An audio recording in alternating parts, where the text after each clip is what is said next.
Hey guys, welcome back to EmpireCV.tv. It's Thursday this time instead of Tuesday. The holidays pushed us off by a couple days, but that's all right because we have a ton of books to show you this week. The first one I want to bring to you guys' attention is Elric. Most of you will remember back in the day, back in the 80s, into the 90s, Moorcock put out a bunch of books revolving around Stormbringer and Elric. And 15 years later, we got some more. Moorcock's not writing it, but he's approving it, and everything here is canon. So we're going to be following Elric as he kind of brings the chaos and the order together. He's traveling between multiverses, trying to keep things together, and of course things are going out of skew. He's hitting different worlds. He's trying to figure out what's going on. The art is interesting. The concept's interesting because we're going to get to visit a lot of different worlds and really delve into some good science fiction and fantasy. So give it a shot. The next one we're going to look at, well, Executive Assistant Iris, I don't think I'm going to have to tell the fans about this one. Came out about a year and a half ago, got a really big response. We're now on to issue number 1 of the new series. So if you like it, give it a shot, or if you like it, pick it up. If you haven't tried it, it's worth a really good look. Aspen puts out some good books, and as you all know, Aspen is really key on art, so you're going to find some good stuff in there. Next is, of course, Fear Itself. You don't really need an introduction to Fear Itself, but those of you who haven't read it, or those of you who just aren't into Marvel but might like to try, the Serpent has invaded Earth. The Serpent is Odin's old nemesis. Odin and the Asgardians have fled, and as the Serpent runs rampant across the United States, across the world, he's pretty much dishing out hammers left and right. You've got Juggernaut has one, Atuma has one, Titania has one, Thing has one, and as they grab it and as they claim it, they become his servants. So what you've got is you've got all of the heroes of the planet trying to battle desperately to stop the rampage, while at the same time, Odin is planning on destroying the Earth to destroy his old foe. With all that going on, Thor's been banished to Earth, and it's revealed that the Serpent and him, he's supposed to be the one to kill the Serpent, and then he dies immediately afterwards. More importantly, we have the return of Steve Rogers into the Captain America uniform in this one. Bucky's down, Sin took him out, that's Red Skull's daughter, and Cap comes back into the uniform to lead the charge. This one's a really good book. I've never seen Immonen's art this good. The first time I was introduced to him was back in the Legion. I loved him back then. When he took over Ultimate Spider-Man, I thought that he had reached his peak. This is incredible. So give it a shot. You'll love it. Of course, Fraction, Invincible Iron Man is one of the best books on the shelf. He wrote Uncanny X-Men for a while, and some of his own work, such as Casanova, is really worth checking out if you haven't read him. So Fear Itself, number 4 this week. Give it a shot. What do we got now? Oh, Moon Knight. Okay, this one.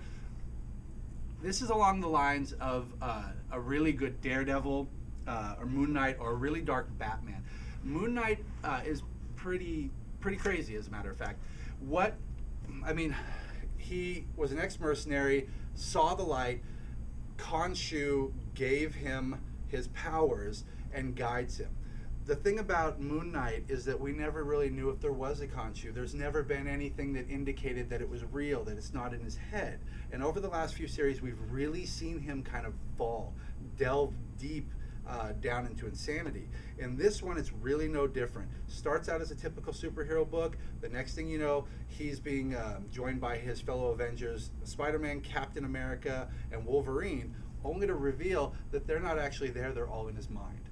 So this is not your typical superhero book by any stretch of the imagination. You've got Bendis and Maleev, who redefined Daredevil, now doing the same thing for Moon Knight. Track them down. They're on issue 3, and that's another really good one.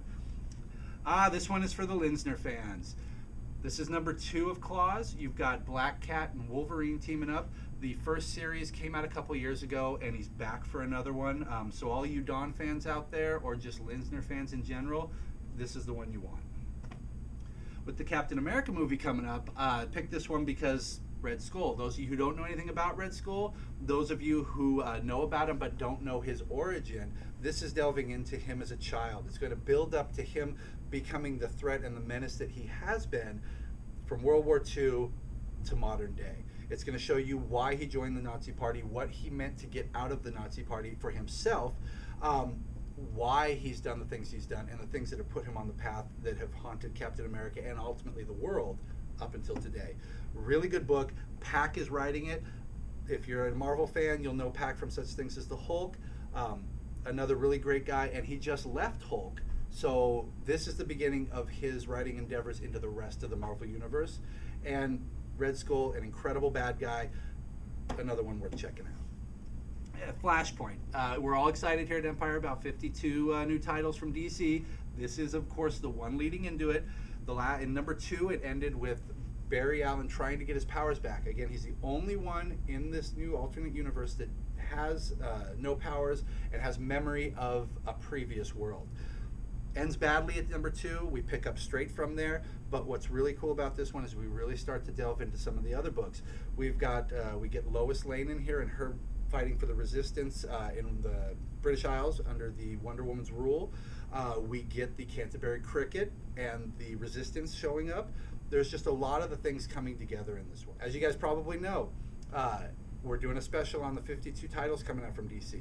If you pick up all 52 number 1s, you save $52. That brings them down to $199, and you're going to save $52 off of all 52 titles.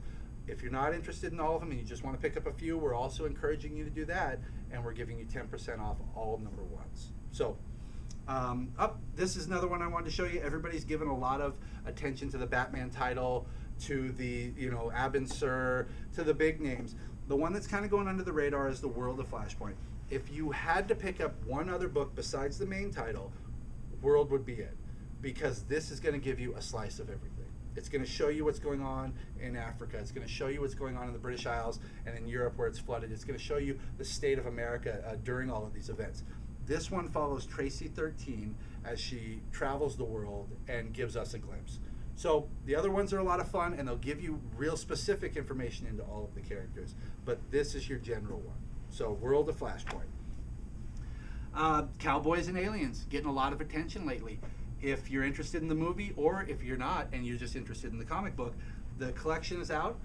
The graphic novel is available, and this is it right here. This is where it started. All right, this is the one everybody's been waiting for. Kick Ass finally makes it to graphic novel. We've been waiting a long time for this. This thing has been in hardcover forever. It took a long time for the issues to come out, but for everyone who's been waiting and everybody who doesn't want to spend the money, has 2 different covers. It's available now. This is the entire first story. Second one is on the shelf now. So if you enjoyed the movie, if you enjoy Mark Millar, I mean, what can we say about Mark Millar? If you want to pick up Kick Ass, there are plenty of trades available, and you have your choice of covers. So give it a shot. All that being said, a few new toys coming out this week. You got Brightest Day Series 2. Also, if you guys haven't seen them, or if your retailer doesn't carry them, check out the Marvel and DC lead figures. About so big, really reasonably priced, full figure, very well painted, really well done. Average about $13, $14. Something really interesting to pick up, and those are coming out almost every week. So thank you guys again, and have a great week. We will see you next Tuesday, not Thursday. Have a good one, guys.